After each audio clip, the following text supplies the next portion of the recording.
I should not be telling you this, but it is the truth, and truth, as they say, is a dangerous thing. They called it hysteria. I call it desire. A desire that runs so deep, so raw, that it consumes me from the inside out. Every time I look at her or him, I feel it, this pulse, this heat, spreading from my chest to my thighs, and I cannot stop it. I cannot tame it. When I was younger, they told me a woman should not desire, that a woman's body was not her own, but a vessel for purity, for marriage, for children, but I have always been more than that. I was a woman, yes, but I was also flesh. I needed to feel my body burn, to feel someone's hands on me, to take what was mine to take. And when I touched her, when she kissed me, it felt like fire, like lightning, and I knew then that I could never go back to a life of silence. They told me it was a sin, that I was mad, that my body, my desire was unnatural, but they were wrong. This feeling inside me, this hunger, is not madness. It is my truth. And yet I must hide it. I must live in shame because the world would never accept me for who I truly am. I want her. I want him. I want them. And I feel it all in the deepest, darkest part of my soul. I should not be telling you this, but here I am, writing these words because I can no longer keep them locked inside, where they tear at me like fire. I have been taught to fear these feelings, to suppress them, to pretend they do not exist. But I cannot, not anymore. My name is Lady Margaret Waverley, and I am a woman in a world that insists on defining me by my silence, my purity, my obedience.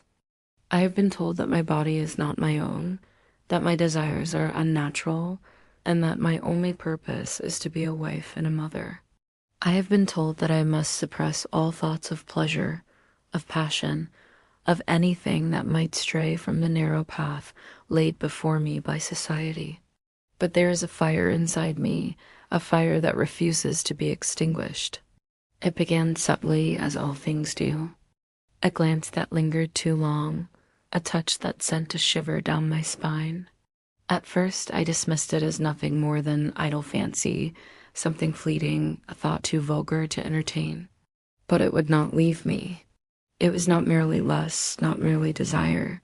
It was something deeper, something more urgent.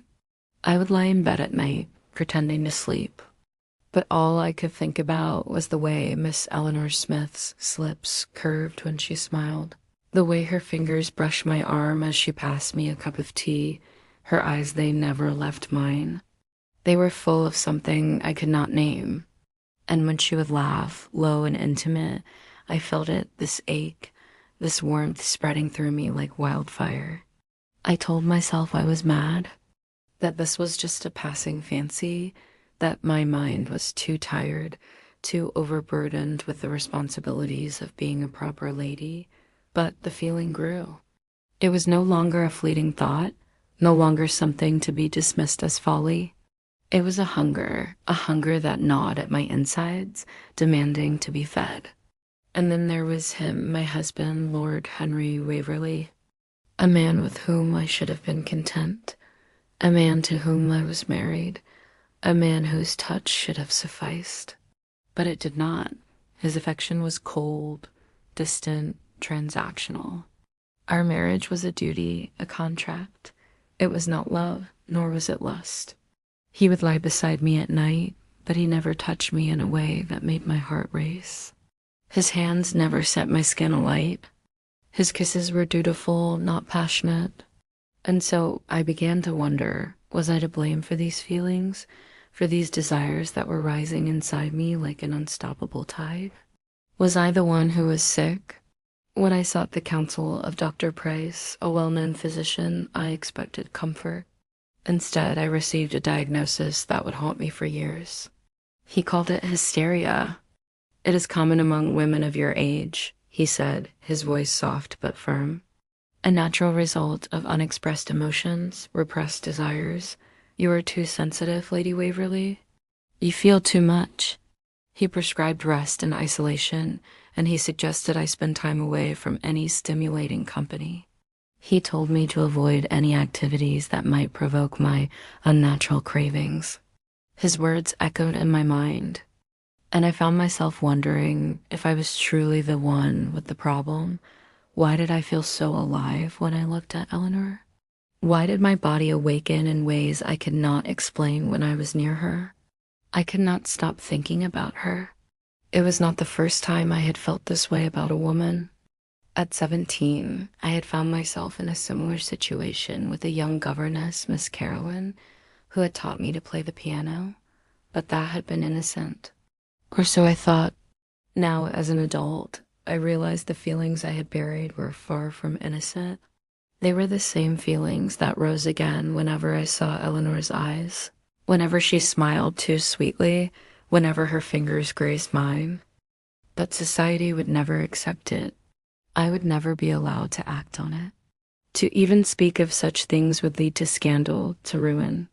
A woman like me, an aristocrat, a lady, could not be seen as anything but pure, untouched, serene. To have desires, to feel passion, these were the things that belonged to the lower classes, to those who did not know their place. I had learned that lesson well. Still, the hunger inside me grew. I tried to control it. I tried to force it down, to push it back into the dark recesses of my mind where it belonged, but it only became stronger.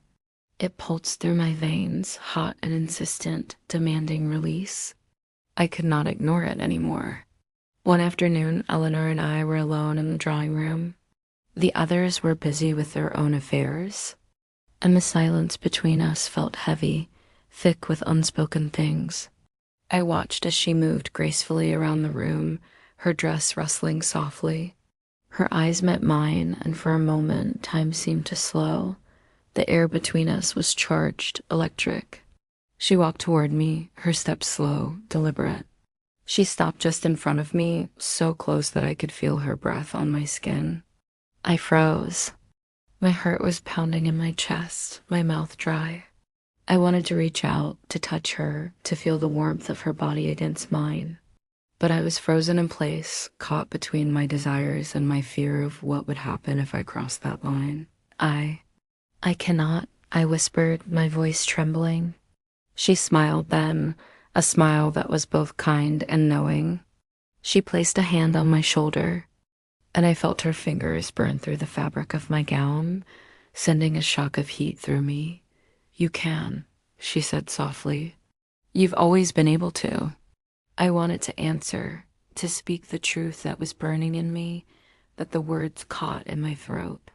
Instead, I turned away, pushing her hand off my shoulder, and I fled the room. I could not face it, not yet. But in my heart I knew I was lost. The days following that moment with Eleanor were nothing short of torment. I could not escape it. The way her touch had seared through my skin, the way her gaze had made my heart race, the way I had felt something shift in me, deep within my soul. The hunger was there again, gnawing at me, relentless, every waking moment. I told myself that it was nothing, that it was just a fleeting desire, something to be ignored. I had felt this way before, hadn't I? About Miss Carolyn, about the governess when I was a child, about other women at balls, at parties. But those were mere fantasies. This was something else. Eleanor wasn't a passing figure. She wasn't a fleeting thought that could be swept away with time. She was real, and the hunger I felt for her was real. For the first time in my life, I was afraid. I spent the next few days in a haze, unable to concentrate on my duties, unable to focus on anything but her. She was everywhere, in the corners of my mind, in the silent moments when I was alone. I tried to push her away, to bury those feelings, but the more I tried, the more powerful they became. Every time we passed each other in the hall, I felt it, this strange electric pull between us. Her smile was warmer now, less guarded. Her eyes lingered on mine longer than they should have. I caught her watching me when she thought I wasn't looking, and when I met her gaze, she didn't look away. She didn't look away, but what could I do? I was a married woman, a lady of the highest social standing. The very idea of what I felt was dangerous. Society would never forgive me.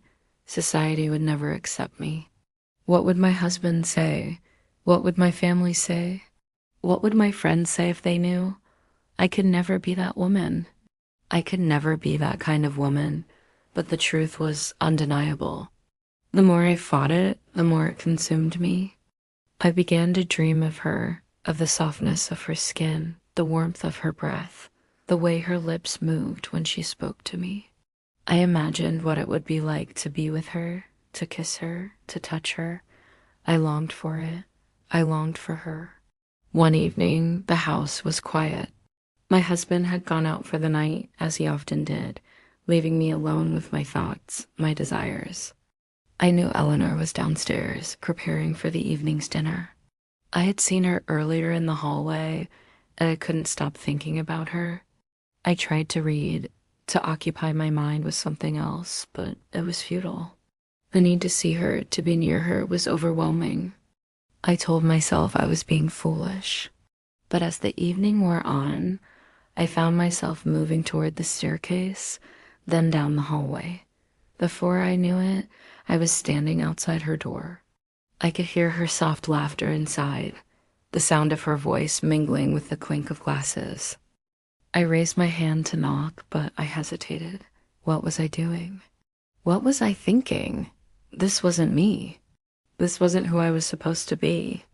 I was supposed to be a proper wife, a respectable lady. I was supposed to suppress these thoughts, these feelings, and pretend that they didn't exist. But there was something about her, something in her presence that called to me in a way that I could no longer ignore. With a shaking breath, I knocked. She opened the door, her face lighting up in surprise when she saw me.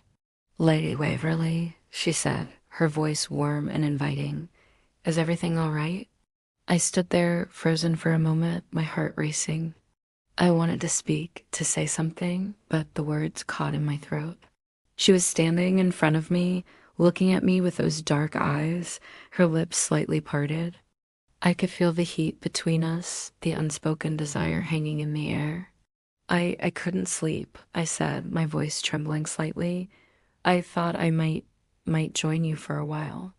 Her eyes flickered with something I couldn't quite place. She stepped aside, allowing me to enter. As I crossed the threshold, I felt the weight of her gaze on me. I felt as though she could see right through me, could see the part of me I had buried deep, the part of me I had been trying so hard to deny. We sat in silence for a while, the soft light from the fire casting shadows across the room. I couldn't look at her. I couldn't bear to meet her gaze, because I knew if I did, I would see the truth in her eyes, the same truth I had been trying to hide from myself. Finally, she spoke. "Letta Waverley," she said softly, "you don't have to pretend with me. I see it in your eyes, the longing, the desire. You don't have to hide it from me, not here." I turned my face away, unable to respond. My heart was pounding in my chest, my breath coming in short gasps. She was too close. She was too close, and yet I couldn't move away. I wanted her, and I hated myself for it. But then she reached out. Her hand, soft and warm, brushed against mine. It was a touch that sent a shock of heat through my entire body. My breath caught in my throat, and for a moment the world stood still. "You don't have to be afraid," she whispered.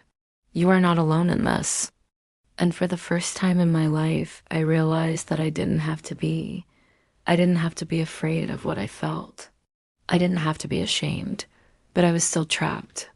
Trapped by the walls I had built around myself, by the expectations of a society that told me what I could and couldn't want. But in that moment, as her fingers brushed against mine, I understood one thing: I could never go back to the life I had known. The hunger was too strong. The desire was too powerful. And it was only just beginning. It is said that desire cannot be hidden forever. that it is like fire. No matter how tightly we suppress it, no matter how deeply we bury it, it will always find its way to the surface.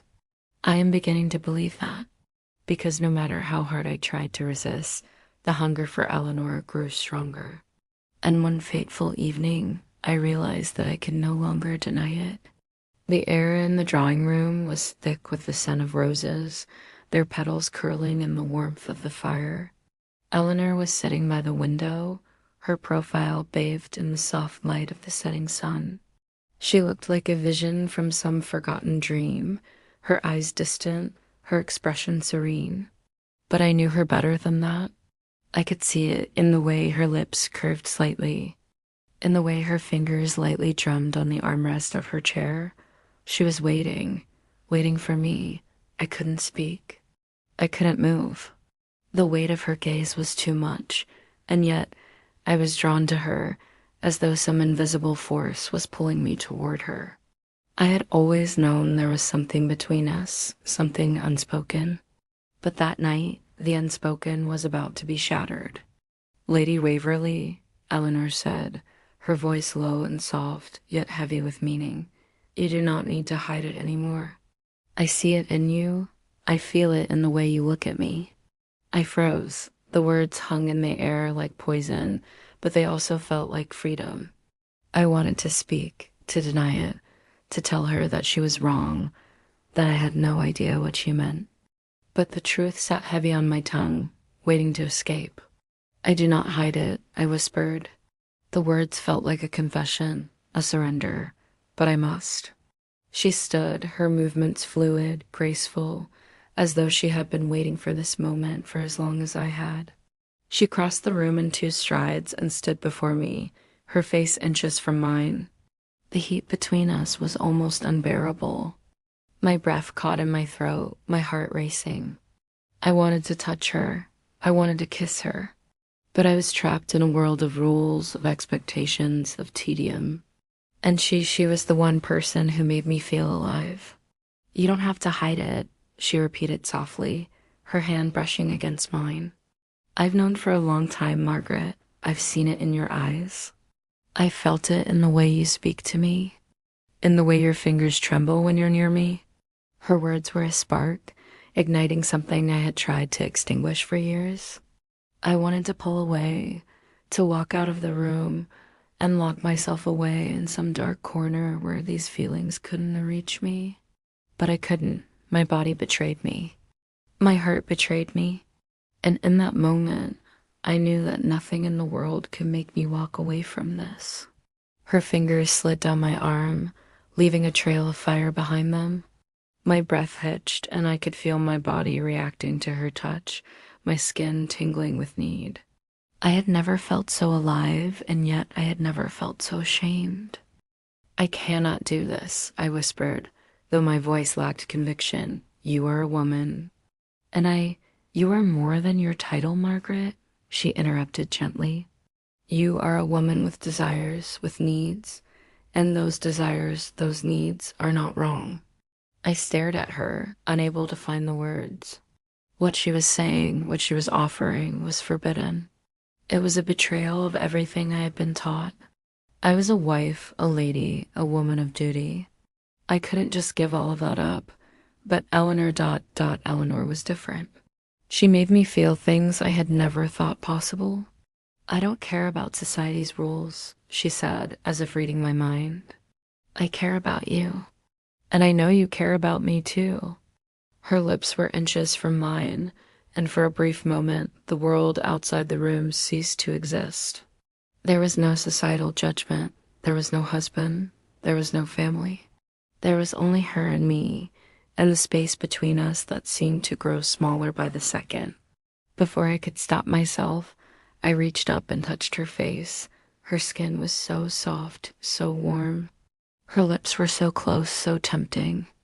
The hunger inside me flared, and I knew there was no turning back. But then something in me snapped. I pulled my hand away, taking a step back. The reality of what I was about to do, what we were about to do, crashed down on me like a cold wave. "I can't," I said, my voice breaking. "I am married." I cannot betray my husband, my family, my place in society. If we are caught, if anyone finds out, our lives will be ruined. Eleanor's expression softened, but her eyes remained filled with understanding. Margaret, she whispered, her voice soothing, you are not betraying anyone by loving who you love. No one has the right to tell you what your heart desires. Not your husband, not society, not anyone. I wanted to believe her. I wanted to throw away everything that had been placed on me and be free with her, but fear held me back. Fear of what might happen if I let go. Fear of what the world would say if they knew. Fear of losing everything I had ever known, everything I had ever been taught to uphold. I can't, I repeated more to myself than to her, but she didn't leave. She didn't push me away. Instead, she stepped closer and cupped my face in her hands. The gesture was so tender, so gentle, that it made the tears I had been holding back spill over. I know you can, Margaret, she said softly, but you have to decide. You have to decide if you are going to live for them or if you are going to live for yourself. Her words struck deep into my soul. I had been living for them, living for the expectations placed upon me by society, by my family, but now I had to choose. I had to choose whether to live for my own desires or to continue hiding from them. And as I looked into her eyes, I knew what I had to do. I thought I had made my peace with it. I thought I could walk away from Eleanor, bury my desires, and return to the life I had known.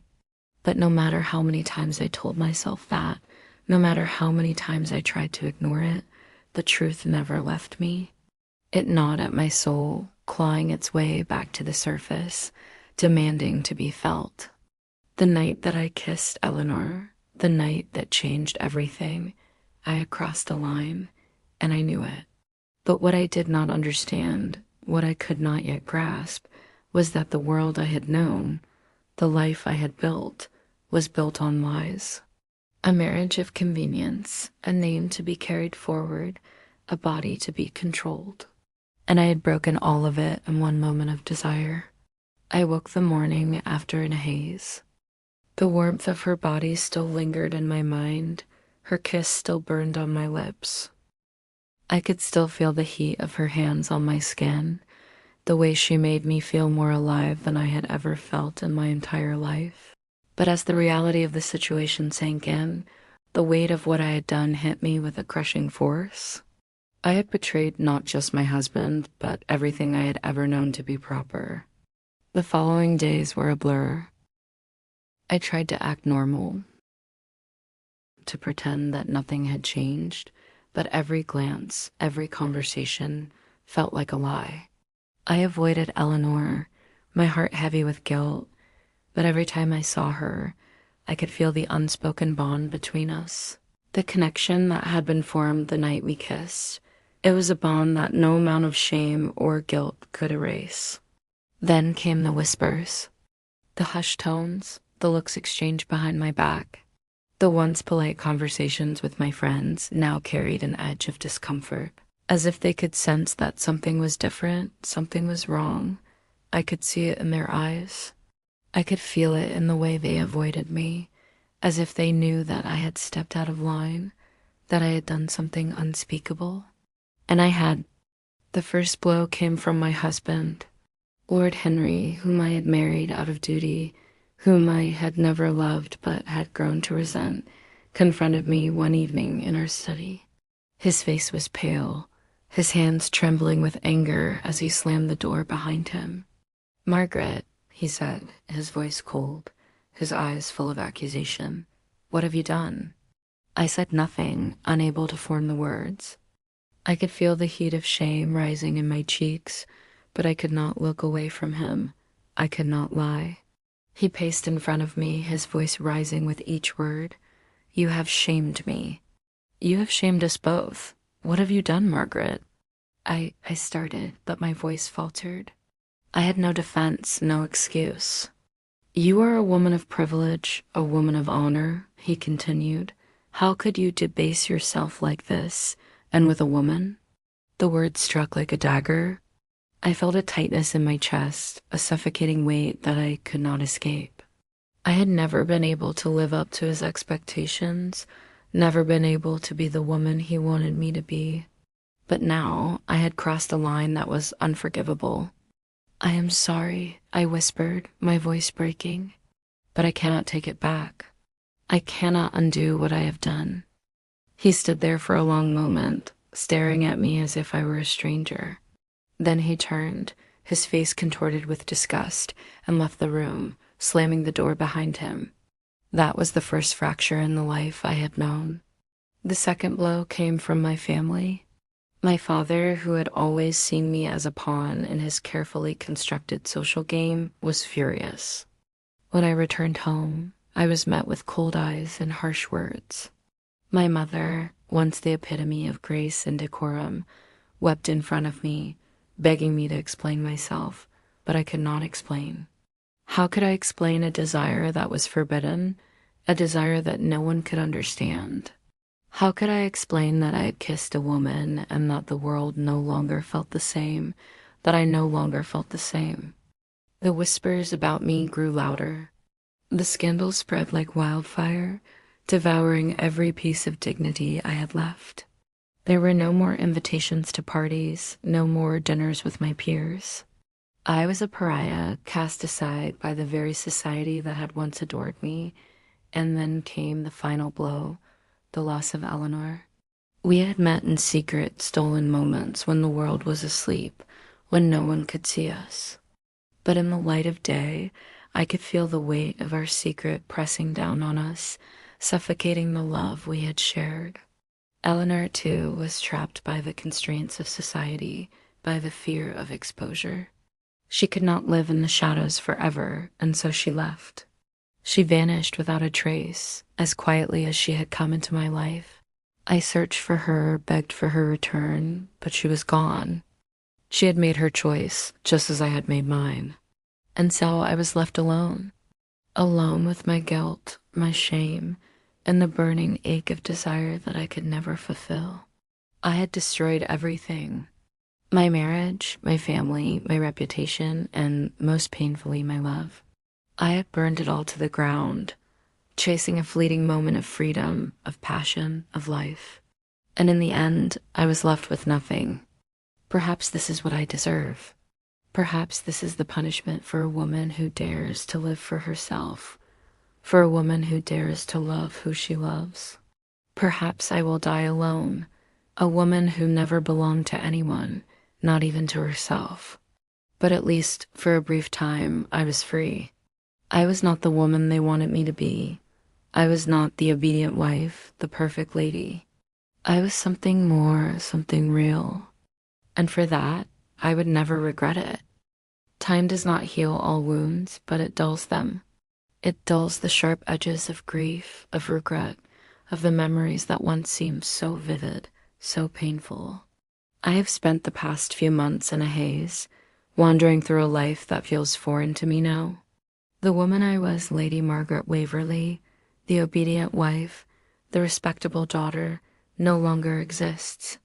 She was swallowed by the desires I could not control, the truths I could not deny, but perhaps this is what I needed.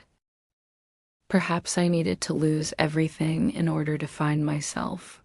After Eleanor left, after the scandal had settled and the whispers had become nothing more than a distant murmur, I was left alone. Alone with my guilt, my loneliness, and the quiet ache that had settled deep within me. My marriage was in ruins, my family fractured, my reputation in tatters. I could have continued to hide in the shadows, to wallow in my shame, but I did not. There was no longer any point in pretending. There was no longer any point in being someone I was not. One evening, I stood before the mirror in my dressing room, staring at the reflection before me. The woman in the glass was older than I remembered. Her eyes were tired, her skin pale from sleepless nights, her lips pressed in a thin line of restraint. But there was something else there, something I had never seen before, a flicker of defiance, a recognition that I had survived, I had endured. I was not the woman I had been, and I would never return to her. The realization hit me then. I had been hiding from myself for so long, trying to live a life that wasn't mine. I had lived for others, my husband, my family, society. But in doing so, I had lost the one thing that mattered most, myself. And so I made a decision. I left the estate, leaving behind the life I had known. The walls that had once been my prison were no longer there to hold me. I could breathe again. I could live again. I moved to a small cottage by the sea, a place where I could think, where I could be alone with my thoughts. The ocean became my solace, its vastness a reminder that there was still so much to explore in the world and in myself. The first few days were difficult. I missed the comforts of my old life, the security that came with wealth and status. I missed the presence of others, the sound of laughter, the clinking of glasses, the feeling of being desired. But I soon realized that what I had missed was not the life I had lived, but the illusion of it. The illusion that I was someone else, someone I was never meant to be. In the quiet of my solitude, I began to understand. I began to accept. I had desires, real desires that were not wrong. They were a part of me, a part of who I was. And I could not run from them any longer. I would no longer be ashamed. I would no longer hide. And so I started to write. I wrote of my experiences, of my love for Eleanor, of my struggles and my triumphs. I wrote as if the world were listening, as if the truth of my life were something worth sharing. The words flowed easily at first, but then, as I wrote, I began to see something I hadn't expected, a path forward, a life where I could be both free and whole, a life where I did not have to hide. I realized that there was no need for shame and love, no need for guilt and desire. The only thing that mattered was the truth. And the truth, at last, was mine. But it was not just my desires that needed to be reconciled. It was also the pain I had caused. The rift between my family and me would not heal easily. But as I wrote, I found the courage to reach out to them. I sent a letter to my father, apologizing for the pain I had caused, for the disgrace I had brought upon the family name. I spoke of my truth, of my love for Eleanor, of my understanding now that my desires were not a curse, but a part of who I was. To my surprise, my father replied. His letter was not one of anger, but of sadness. He wrote that he had never truly understood me, that he had always tried to force me into a mold that was never meant for me. And though he could not fully accept everything about me, he admitted that he loved me and that he wanted to try to rebuild the relationship. It was not forgiveness, it was not a perfect reconciliation, but it was a beginning. And then there was Eleanor. I had not seen her since the night we kissed, and though I had searched for her in the months that followed, I had found no trace of her. She had disappeared, leaving me with nothing but memories of what could have been. But as time passed, I realized that my love for her was not something that could be measured by her presence in my life. She had given me something far greater than I could ever repay. She had given me the courage to be myself, to live without fear, to embrace my desires, and to know that I was worthy of love. The hunger, the ache I had once felt, was no longer a burden. It was a part of me, something I could hold with pride. I no longer needed Eleanor to complete me. I had become whole on my own. But in my heart, I would always carry the memory of her. She had been my teacher, my muse, and my love. She had shown me what it meant to be free. As for me, I was finally free. I no longer lived for the expectations of others. I lived for myself. I have found my truth, and in doing so, I have found redemption.